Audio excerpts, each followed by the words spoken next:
Good evening, I'm Jill Newbronner. Tonight on News 5.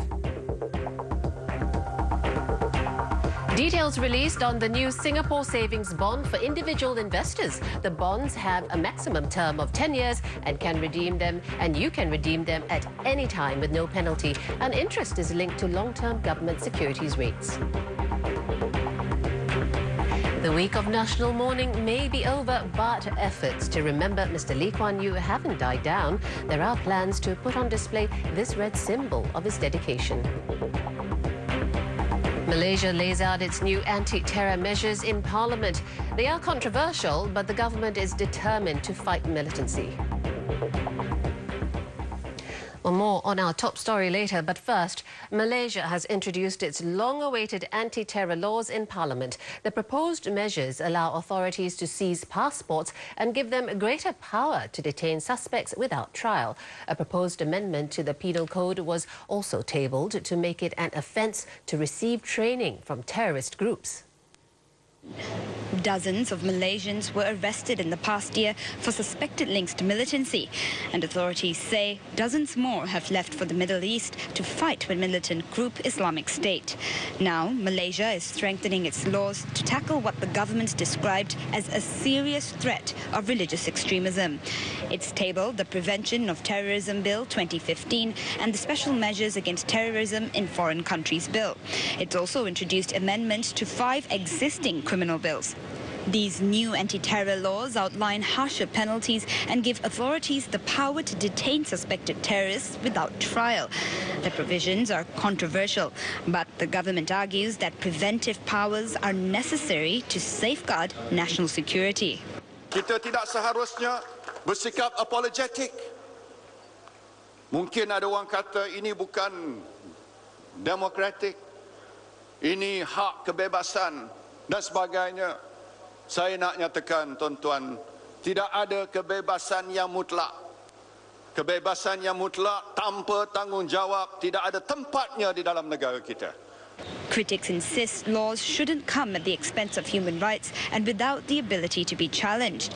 The Prevention of Terrorism Bill, for instance, will not allow for a judicial review of any decision made by the overseeing board unless the board fails to comply with the procedural requirements outlined in the bill. Opposition MPs are particularly concerned. They fear the new laws will be used against them, as was the case with the abolished Internal Security Act, which was replaced in 2012 by the Security Offences Special Measures Act. Detention without trial, indefinitely renewable every 2 years. This is no different from ISA.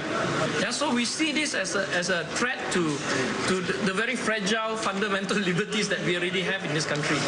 But the government has dismissed these fears. It's included a clause in the anti-terror bill that states no person shall be arrested and detained solely for his political belief or political activity. That and other arguments will be put forth next Monday when the debate over the new anti-terror bills are set to begin. Smisha Naidu, Channel News Asia, Kuala Lumpur. Several Asian countries are evacuating their nationals from Yemen amid growing violence there. The capital, Sana'a, has gone through 4 nights of Saudi-led airstrikes against Shiite Muslim Houthi forces. Now, Pakistan has evacuated more than 500 of its citizens over the weekend. And now China and Indonesia are taking steps to do the same. China has diverted 3 Navy ships on anti-piracy patrols in the Gulf of Aden to evacuate hundreds of its citizens. Indonesia has so far repatriated over 100 Indonesians, and preparations are underway to bring others home. Well, Saudi Arabia's intervention in Sana'a is aimed at defending the government of President Abdurrabbuh Mansur Hadi. His authority is crumbling in the face of an offensive by Shiite Houthi rebels. Now, Yemen has accused Iran of backing the Houthis, something which Tehran has denied. Still, the Saudi government may take the intervention beyond airstrikes. It could decide to put boots on the ground soon. Well, the National Heritage Board is thinking of putting Mr. Lee Kuan Yew's red box on public display. That's according to the Education Minister, who said the red briefcase played a big part in Mr. Lee's life and the nation's history, something that Singaporeans have learned a lot about in the days since Mr. Lee's death. The red briefcase, which Mr. Lee used to store his working documents, was a symbol of his dedication to Singapore. Education Minister Heng Swee Keat said during a visit to Changkat Primary School. It was Mr. Heng who had revealed how Mr. Lee had used the box extensively throughout his life, even during the times when he was ill. Personally, I feel that we should let fellow Singaporeans have a view of this box and how much it is a part of Mr. Lee's life and how much it is a part of Singapore's history as well. Mr. Heng added that although Mr. Lee's death was painful for Singaporeans, it was also a moment where they learned a lot about Singapore's journey over the past 50 years. He urged younger Singaporeans to understand what makes the Republic tick and to commit themselves to making this country successful. They will have a better future and they will have made Mr. Lee proud, Mr. Heng said. I've met many young people, as well as their parents, who have said that, there was so much that Mr. Lee had done for Singapore that they were not aware of, who said that they did not understand why their grandparents were weeping, and they began to talk to their grandparents about what was it that Mr. Lee had done that had so touched them. We began to realize the struggle that Singapore had gone through and not to take for granted what we have today. Asked whether there are plans to include more on Mr. Lee in the national education syllabus, the minister said it was something educators will decide on. Well, police have confirmed the arrest of Amos Yee, the Singaporean teenager who posted a YouTube video criticising the late Mr. Lee Kuan Yew as well as Christianity. The 17-year-old uploaded the video on YouTube on Friday. Since then, at least 15 police reports have been lodged against him. The video has since been taken down.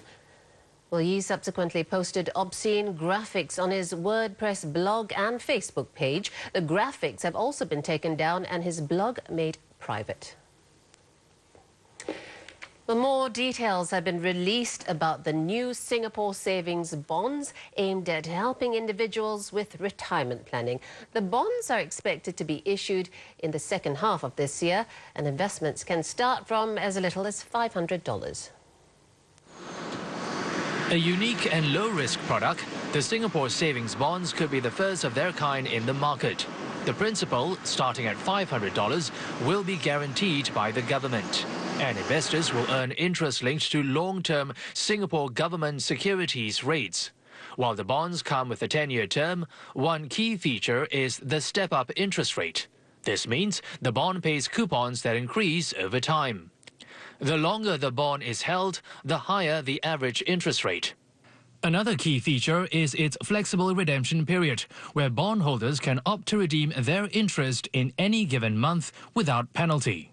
Relative to Singapore government securities, the Singapore Savings Bond is very attractive because if it's able to offer the same yield for a similar tenor without the risk of capital depreciation, I think you enjoy the yield, plus when you get out within that 2-year period or redeem within that 2-year period, you don't suffer the capital loss. I think this is a very important feature of the bond because it offers investors psychological comfort, psychological security, and I think it gives them an avenue to get out without worrying about whether they lose money or otherwise. And given the way the bond encourages long-term investment with attractive rates, industry watchers added they expect the new savings bond to put pressure on banks' fixed deposits. What this savings bond will do immediately is provide competition for FDs. All right, banks must now start thinking how to do better. So this will provide a good competition for FDs. And I think banks must also encourage their clients to bring this into the investment asset allocation portfolio. The Singapore Savings Bonds are aimed at providing a long-term savings option for Singaporeans and to help diversify their investments. The Monetary Authority of Singapore plans to issue the bonds monthly, with interest to be paid every 6 months. It is still finalizing some details over the bond, including potential caps on individual investment amounts. But it expects to launch the program in the second half of this year. Coming up on News 5, we take a look at Singapore's first unmanned aerial vehicle, which is now fully operational. Plus, at least stock up for 2 years. Malaysians hit the shops to stock up on necessities in bulk. Find out why after the break.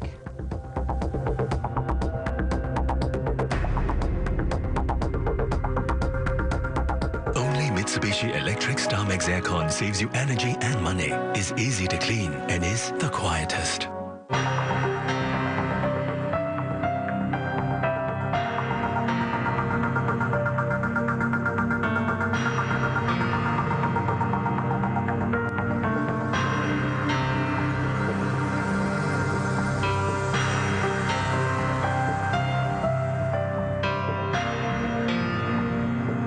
Welcome back. There were long queues at some Malaysian supermarkets and retail shops over the weekend. Residents rushed to stock up on necessities before the goods and services tax kicks in this Wednesday. That's the 1st of April. Now, the GST is levied at 6%. It will replace the current 10%. I prepare for my son for the milk powder. Yeah, I stock also. It's about one year stock. Well, we mentioned the GST is levied at 6%. It will replace the current 10% sales tax and 6% service levy as part of the government's efforts to restructure the tax system. But many Malaysians are still worried about higher costs. Authorities are trying to put an end to the bulk buying seen in the past few days. They are clamping down on businesses which are dishing out deals as pre-GST sales, saying these discounts send a wrong message to customers. More than 900 items will be exempted from GST, including certain types of medicine and public transportation. Now, a quick look at other stories also making the news. In the UK, the race for number 10 Downing Street has officially begun. Parliament was dissolved earlier today and British Prime Minister David Cameron met the Queen following the dissolution. This formally marks the symbolic end of 5 years of coalition government between the Conservatives and the centre-left Liberal Democrats. The leaders of the two main parties, Mr Cameron for the Conservatives and Ed Miliband for the Labour, will take part in a televised debate on Thursday. Australia has imposed new rules that require at least 2 people to be in the cockpit at all times. This applies to all Australian airlines carrying 50 passengers or more. Leading carriers Emirates and Etihad Airways have also implemented these rules. It comes in the wake of the Germanwings crash. The co-pilot apparently locked his captain out of the cockpit, then crashed the plane on purpose into the French Alps. Now, search teams are focused on finding the second black box, the flight data recorder. A significant step forward in the partnership between Singapore and India in developing the new capital city of Andhra Pradesh. Singapore has completed and delivered on schedule Phase 1 of the master plan. Now, Phase 1 identifies how existing towns and cities within the new capital region can be positioned to grow economically. The proposal took into consideration the need to protect agriculture and heritage areas. Singapore's Sabana International Consultants and Jurong Consultants are helping to shape the new city, which will be located in the Guntur Vijayawada region. The next immediate priority is actually the capital city plan, which is the more focused 200 square kilometer area, because that has to then give it more definition in terms of how the land will be used and also where the key administrative and commercial area is going to reside. The third phase, in terms of the more specific city plan, the seat capital plan, will evolve as well. The final plan is due to be handed over to the Andhra government by the middle of the year, so sometime in June. The Singapore Air Force's first advanced unmanned aerial vehicle is now fully operational after years of training to operate and maintain the aircraft. Such aircraft are typically used to gather real-time intelligence without compromising the safety of servicemen. This UAV, called the Hermes 450 or H450, boasts better sensors and image processing than older UAVs the RSAF has. And it can fly for up to over 14 hours, much longer than its older UAVs could. Speaking at the event, Minister for Defence Ng Eng Hen said that UAVs are indispensable assets in advanced air forces around the world. UAVs have now become a critical asset to many military operations and have proven themselves to make a decisive difference to outcomes, whether it's in peacetime operations or battle. The SAF acquired the H450 in 2007 and took 8 years before they declared it fully operational. Commanding officer of the 116 Squadron, Lieutenant Colonel Timothy Ang, said time was needed to fully understand the H450's complex automated system. This system required more of our people because our pilots, they not only need to fly the aircraft now, at the same time, on the same console, they also need to control the sensor payload that the aircraft carries. This differs from our older UAV platforms. The automated plane takes off from runways and once airborne can be set to fly a pre-programmed route. This leaves pilots in the ground control station free to focus on collecting and processing information. The dome on the underside of the fuselage has day and nighttime video capabilities and can project laser beams on targets which can be picked up by a fighter pilot. Most components on the UAV are able to self-test. This allows engineers to pinpoint issues immediately. In addition, software glitches can now be solved on the ground, while the H450 is still airborne. Still to come on 5, several construction companies implement measures to bring down noise at work sites. Find out how effective they've been. And we take a look at the images over the past week of national mourning that seem to have resonated the most with Singaporeans.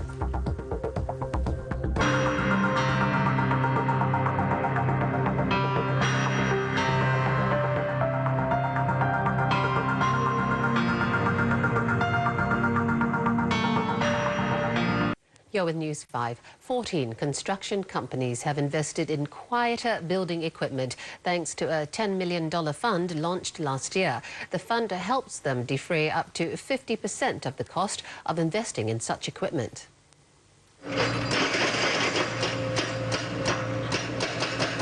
This machine, called the excavator breaker, is typically used to remove thick concrete at construction sites. The noise generated from this pile head removal work can range between 90 and 100 decibels.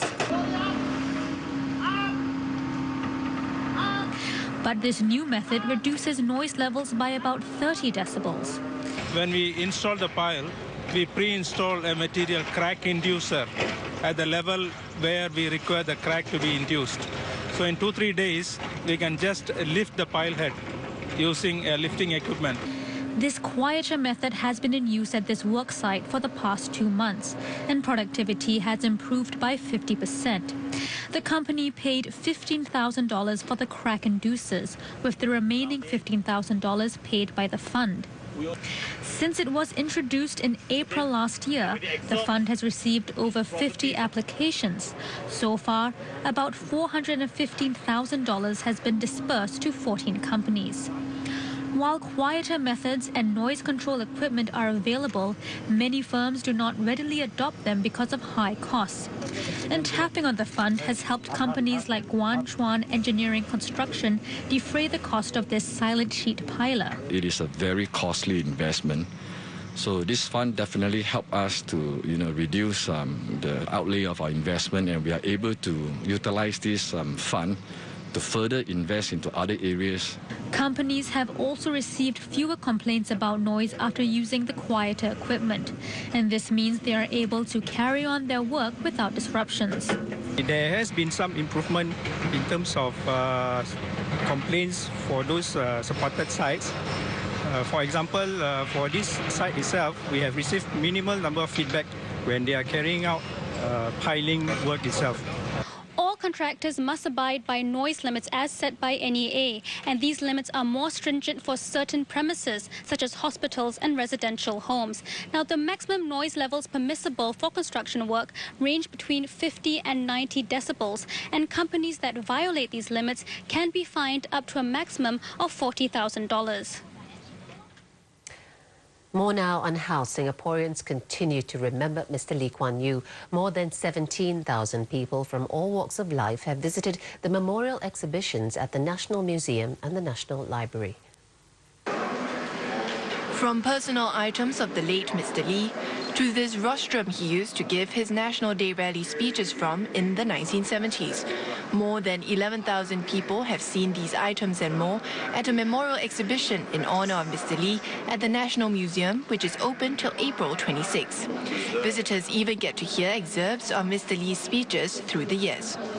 If you are under 30, you will have to learn through experience that stability, growth, and prosperity can never be taken for granted. We learn about him through history textbooks, but now we can get to experience this kind of exhibition. We get to learn about him visually, and then we have these like audio playing at the background, and then yeah, I think that helps a lot to let us learn more about him.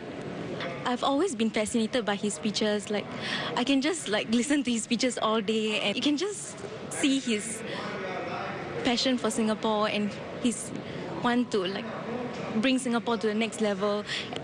After walking through the exhibition, you can choose to come to this reflection wall, where you can pen your thoughts or even a note of thanks on these post-its to the late Mr. Lee. Now, all these notes will eventually be archived, or you can choose to come to this area where people have chosen to leave flowers, cards, or other items to pay tribute to the late Mr. Lee.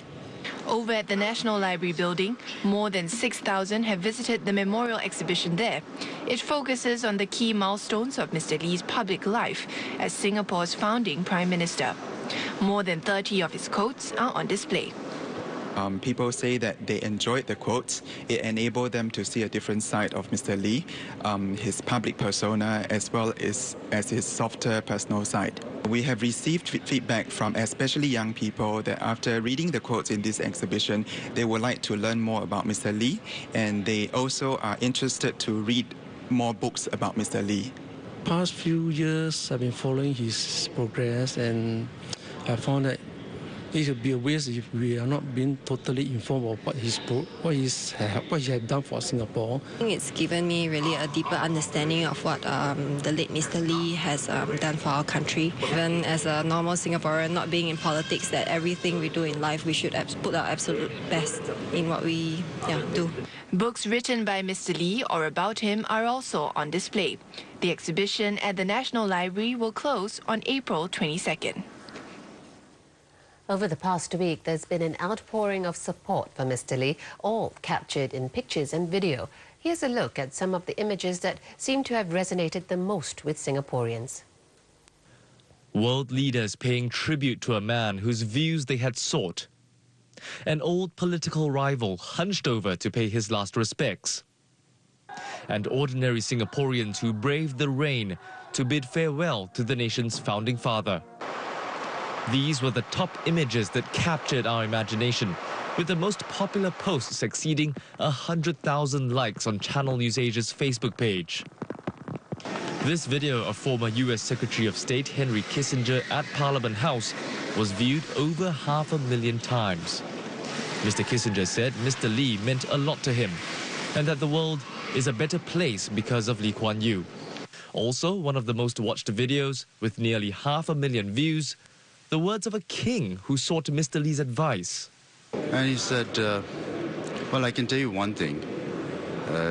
It's not how you begin the journey, it's how you end it. And even back at home when I work, I keep his words in mind. But even as Mr. Lee cast his influence on the world stage, it was his impact on Singaporeans that had them thronging the streets and braving the rain to pay tribute to him. These pictures were among the top 10 liked photos last week. Perhaps it's because it reminded people of the National Day Parade in 1968, where rain fell hard on City Hall. A parade where Mr. Lee refused to take shelter, saying instead, "The whole world is watching us to see what we're made of." And perhaps those are the words Singaporeans will remember, along with these images, as they resume their everyday lives. And those emotional images bring us to the end of News 5. Have a good evening.